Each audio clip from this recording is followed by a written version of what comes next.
Welcome to another episode of Cheapskate Nation. We got this 2002 Yamaha V-Star behind me, 1100. It's the bigger of the two models. It's not running, so we're going to take it home and we're going to get it fixed.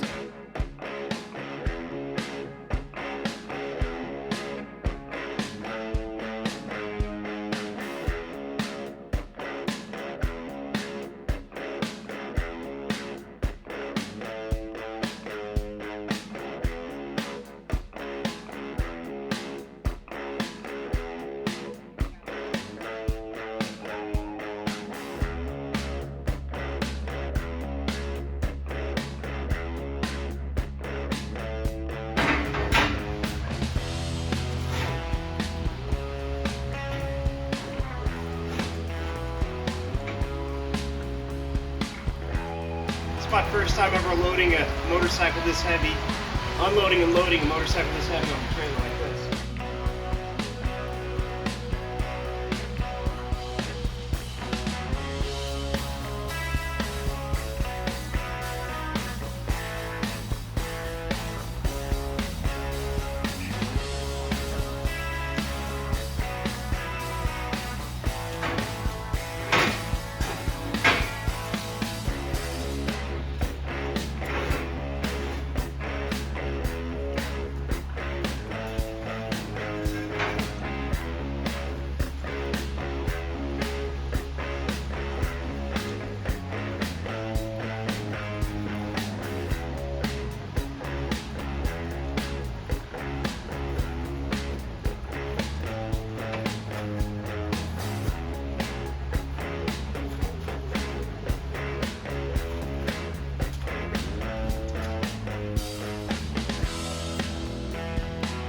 So before I get working on this motorcycle, we're going to call Yamaha and see what it costs to have the work done on this bike.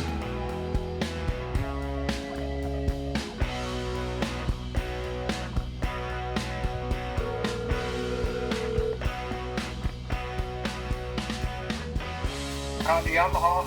Yeah, could I have the service department, please? Bring your Honda Yamaha. Yes, could I have the service department, please? Sure, hang on just a sec.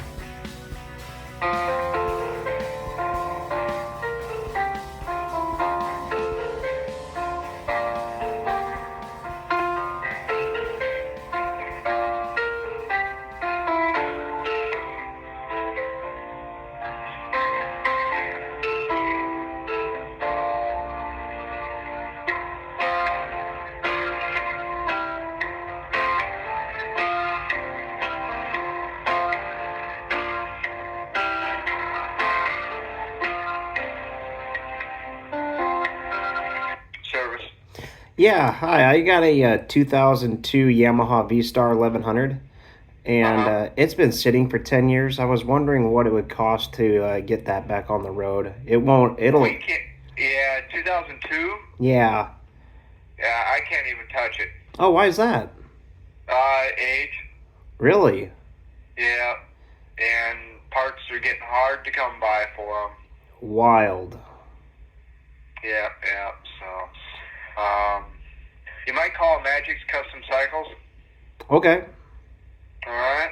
Thank See you. if they can help you, but yeah, if it needs OEM parts after about 10 years or 15 years, it gets mighty tough. Okay. All right. Shoot, this thing's only got 5,000 miles on it. Yeah. Darn it. Yeah. Yeah.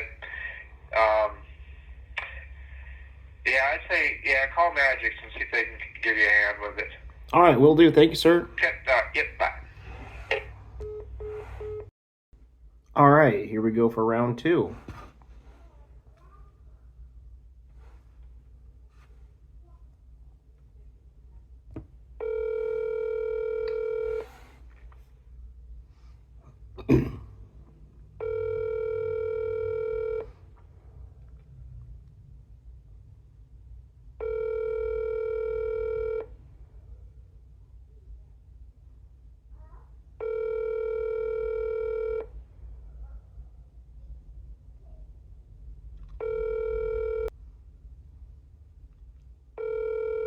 I guess they're not open.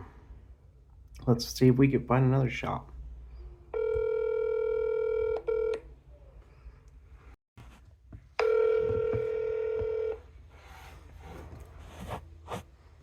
try it again.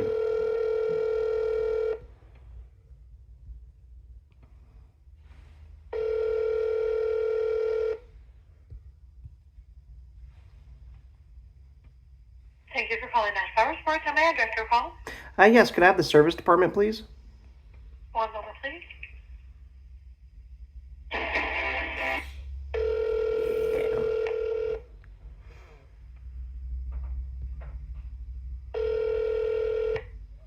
Service, this is Stefan. Yeah, Stefan, I got a 2002 Yamaha V-Star, and it's been sitting for the last 10 years, and I was wondering what it would cost to have the carbs cleaned out and get it running again. 02's getting a little old for us, unfortunately. I don't know if I could take that one in. Probably have to recommend it to like an independent shop. They typically don't care how old something is. Okay. There's a place called White's Motorcycle in Tacoma. Try giving them a call. Okay. Do you, just out of curiosity, what would that cost you? If you had a guess, what would you say it cost me? I mean, for us to do it, rebuilding the carbs that's a V-twin. There's probably 2 carbs on there. I think it's around 4 hours labor plus some part rebuild kits. Okay. And what do you guys charge an hour for labor? Yeah, we're $185 an hour, So, okay. About $750 in labor plus carb kits are usually about $50 to $80. No, after tax, I'm looking at tax and everything, probably around $900. 900. Okay. Yeah, it adds up. Yeah, it does. All right. Well, thanks for that, and I'll try giving White's a call, I guess. No problem. Have a good one. You bet. $900 to do a carb clean out on this bike. Wow. Place number 3. White's Motorcycle Service. Yeah, I just got your number from another Yamaha dealership. I got a 2002 Yamaha V-Star. It's been sitting for 10 years, and the carburetors are all clogged up on it. And I was wondering what it cost to get that cleaned up. Sure. Let's see. So you're just looking to have the carburetors fixed up? Yeah, I mean, it cranks over, but it doesn't start. Okay. I think it's got bad gas, and it's all gummed up in there. Just gonna take one quick look at your bike real quick. You said a 02? Yeah, it's a 2002.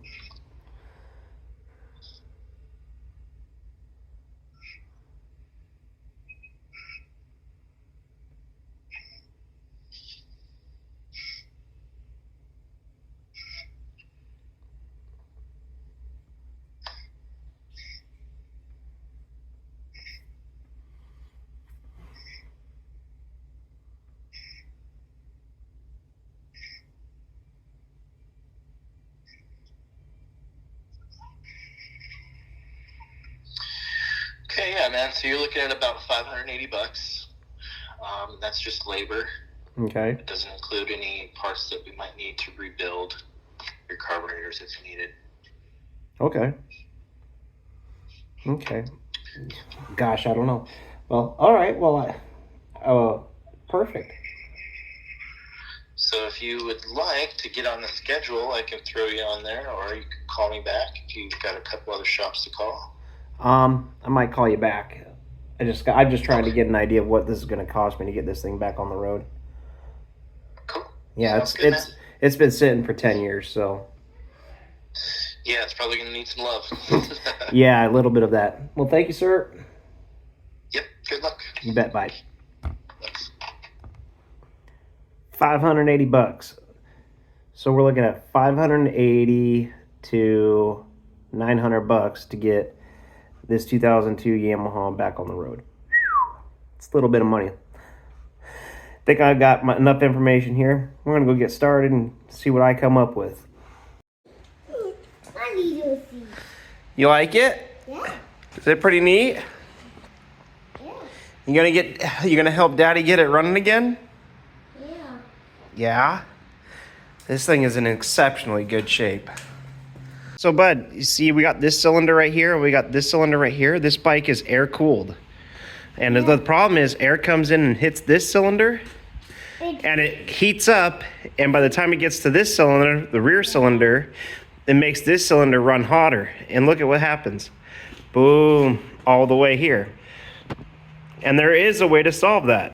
The way you solve it on this bike in particularly is you take the carburetor for the rear cylinder and you actually jet it up just two sizes, not a whole lot, but that extra fuel helps keep the cylinder cool. So the backstory on this Yamaha V-Star is that it belongs to my uncle. He hasn't ridden it in 10 years. About a year and a half ago, I went over to his house to help him get it going again so he can get it sold. I went through the carburetors briefly and to find out it had a dead battery, and was never able to get back to it since then. That day I did drain the fuel out of the tank, and it's still got a little bit of varnish in there, but we're gonna get after it and see if we can get it fired up. So besides needing a new battery, it's probably gonna need a carb clean. But first, before we do the carb clean, we might as well throw a battery in it, see what we got. Fresh fuel, carb clean, battery, probably run just like it did brand new. So we got ourselves a new battery here. We got the Pirate battery, sealed and rechargeable. Let me, right there. We're gonna go ahead and put it on the battery charger here for a little bit and just get it kind of freshened up. It's a couple-year-old battery, but it's still brand new, so it should be all right. All right, so we jammed the new battery in there after it charged for a few hours.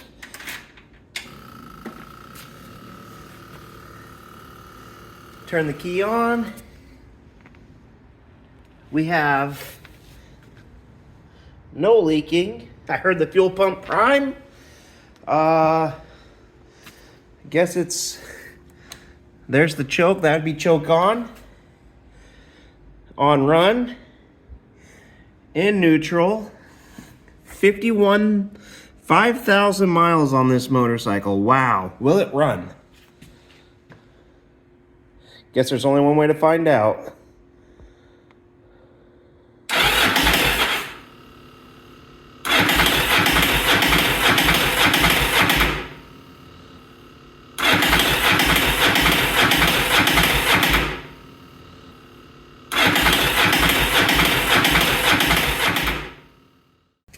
So we gave it a couple cranks over, and I found out that the starter wasn't engaging all the way. That's what the clunking noise was, so that's fine. We put the boost box on it. We also added some gas into it. Let's see if it'll start now.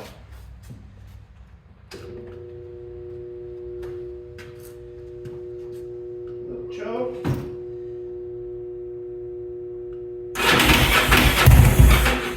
Oh, I heard something. That's a good sign.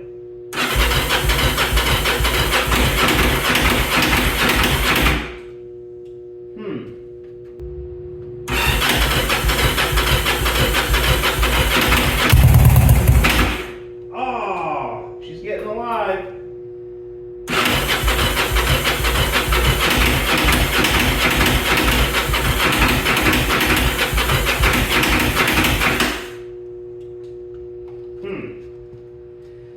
I just wonder if maybe in the last year and a half that this battery sat, not being used or anything else, just doesn't put out the cranking amps that are needed.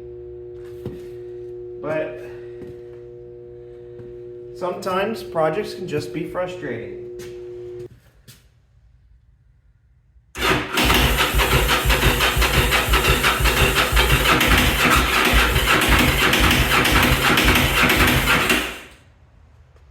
Yeah, I can see when I'm cranking it over, the gauges and the lights and everything else are going dim. You're probably seeing the same thing too.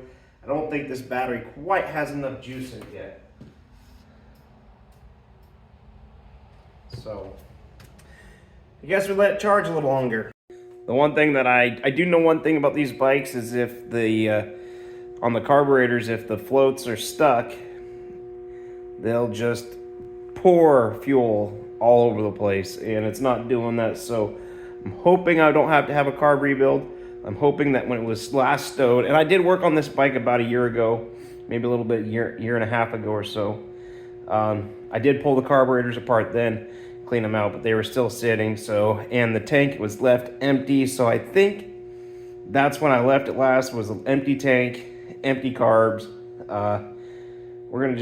I put some fresh gas in it. I think it's just got to get into the system and get running again. I'm not sure what's going on with it. Not 100%, but it did pop, so there's always hope. So I'm having loads of fun walking back and forth between the two shops just to get tools like this, because I got this pig in here and this shop's just not big enough to put the bike and this in here at the same time. Yeah, I could kick this out, but then I got that torn apart, and it's like wiping before you poop. It just don't make sense. So down under here, you got the petcock. You turn that to off. You got a little clamp on the fuel line. You remove that. Take your 2 bolts out the back of the tank, and then it's going to lift up. You're going to have a wiring harness that you're going to have to disconnect, if I'm guessing right. Yup, there she goes. All the way to the back here. Hold on a second.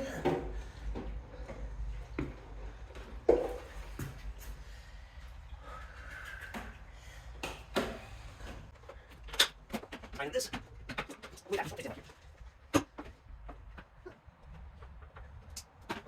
And now you can pull the tank right off.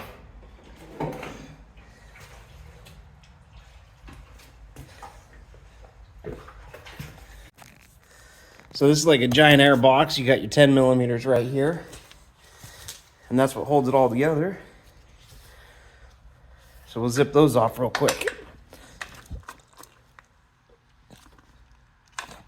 Now the more cumbersome part is, after you get this nut loose, or bolt loose, you gotta get, let's get it on camera, way back in there is this boot clamp, or hose clamp. You gotta loosen that up. You got one right there. And then right here, you got another one. Let's see.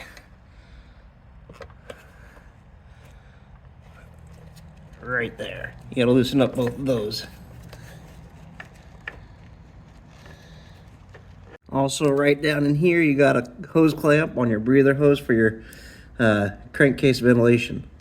Now, as I take everything off this bike, there's a lot of nuts and bolts that go all over the place, and I don't want to lose them.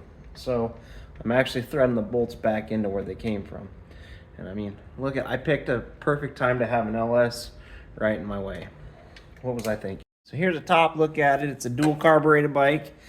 I want to be very careful that I don't get these mixed up.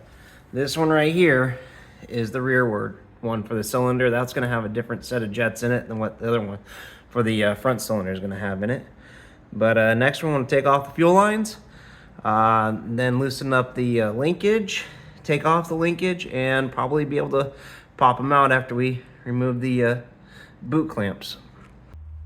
This should be pretty interesting on what's inside this carburetor.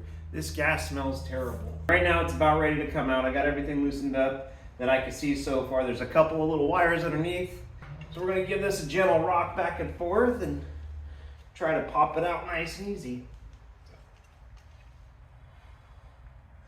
Come on, Betty. They are not the easiest to take out.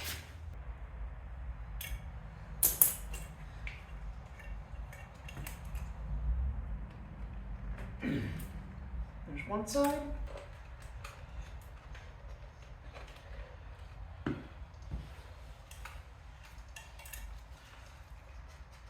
There we go.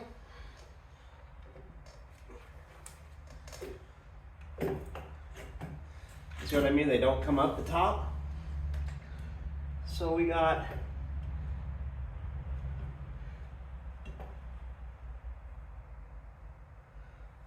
three wires on the hook. The black goes to the right, tan goes closest to this side, and then this one's got a 90 in it. So that makes it pretty obvious where it goes.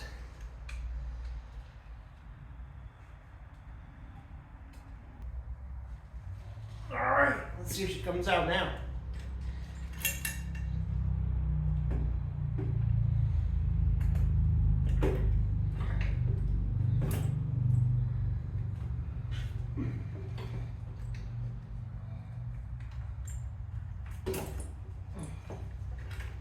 Okay, this side. That'll be good to remember. Perfect. All right, so we got the carburetors right here up there on this tray right here. I like to get on some gloves. I know the choke circuit's probably going to be clogged up on it, and I know the pilot's probably going to be plugged up on it. There's going to be a lot to it. Let me grab a couple screwdrivers and we'll get after it.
That is some nastiness in that carburetor.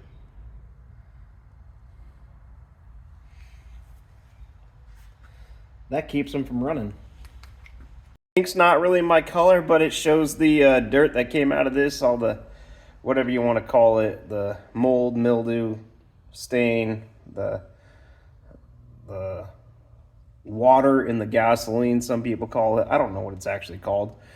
Comment down below if you know what it's called. But all that stuff coming out, all the jets are free and clear. It should run. It should. We'll find out.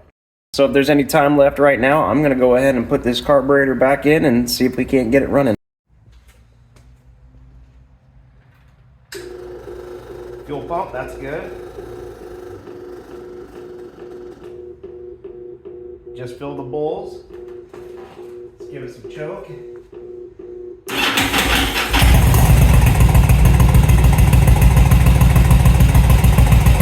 Voila!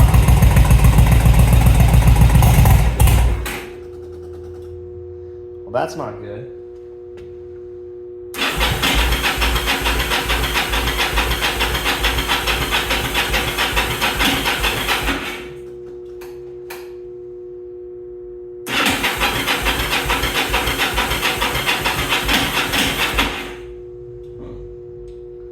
Well, what's going on with it now?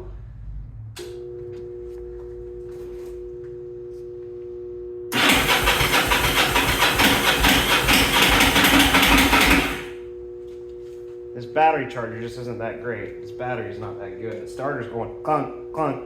engaging because it's losing power.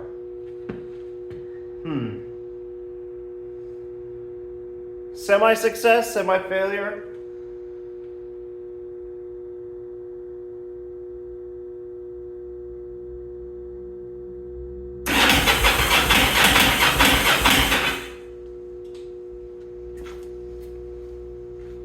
Well, the good news is I don't have any gasoline all over the floor.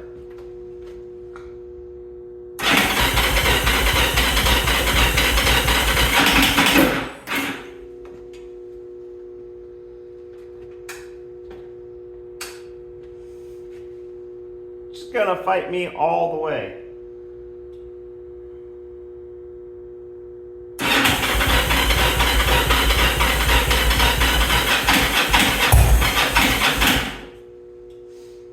Still not getting any fuel. This fuel must be really bad. I think I'm gonna have to go ahead and order a fuel filter and come back to this. Well, I'm out of time and I'm out of patience on this old girl. We're gonna pick this up tomorrow. We're gonna let the battery charge and hopefully it'll get enough charge in it so it can have adequate spark to actually ignite the semi-okay gas in it. Well, after many failed attempts to start it, and maybe just a cough here and a cough there, we're gonna check the spark plug and see what the spark plug's telling us. That's gonna be telling us everything that's up with this thing. And we just about got her out. Come on, little guy. Wow, it's long-winded. Kind of gets hard to record an episode when I get frustrated like this. Let's take a look at this little guy. Well, how's that look to you? That looks a little bit foul to me. So this plug looks a little bit wet and a little bit carboned. I think maybe a new set of plugs is in order, but we're gonna try to clean these. I don't know what the gap's supposed to be for this particular motorcycle, but I'm sure we can go to any hardware store, auto parts store, and pick up another pair of these plugs. Well, I went ahead and hit the spark plug with a little bit of sandpaper. Let's see how it's sparking.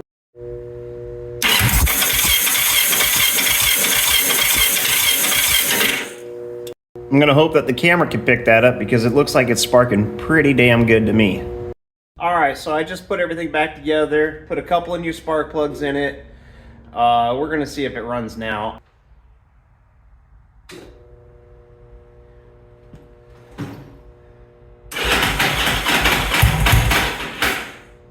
Come on, baby.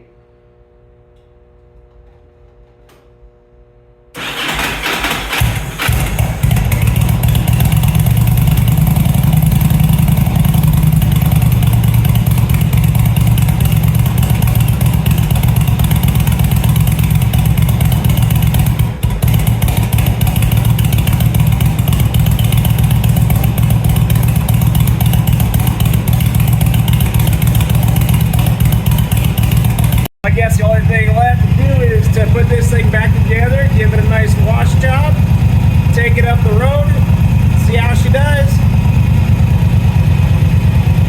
This bike's for sale if anybody's interested, comment down below.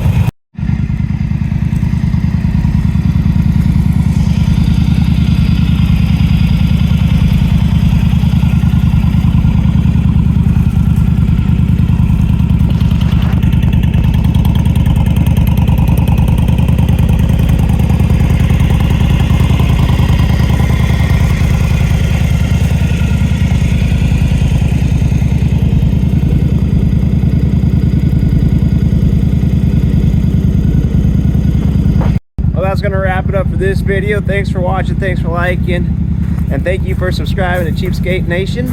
It's time for me to go hit the road on this girl.